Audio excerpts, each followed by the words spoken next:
So, nag-leak ito. Dahil nag-leak, yung fuel pump niya, feed pump, lagyan na lang natin ito ng teflon. Ito. May bronze naman itong washer doon. Kaso, pit-pit na, wala tayong pamalit. Pwede na itong teflon tape. Para di na siya mag-leak. Yan. Tansyahin lang natin. Huwag naman sobra.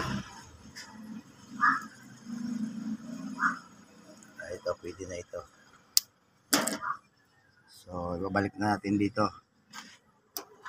4BC2 na engine. Ayan. So, ayan. Itong check valve niya. Loob. May washer naman kaso pit-pit na. So, ayan.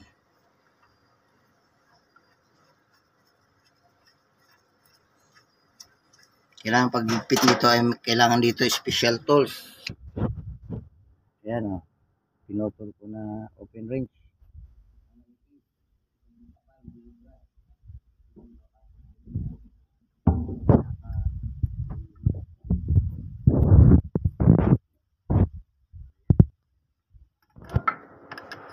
Hindi pwede yung mahaba dito. Kasi babangga sa chassis. Kailangan may special tools na ganito. Pinasadya ko talaga ito. Para pang dukot dito sa feed pump. Itong tinatawag na feed pump sa injection pump.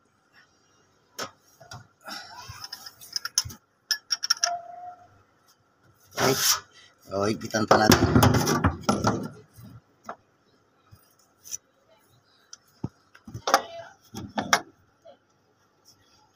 Gamitan natin ng martilyo para maigpit. Yun. Sure ball na yan. Try natin i-pump. Tatagas pa.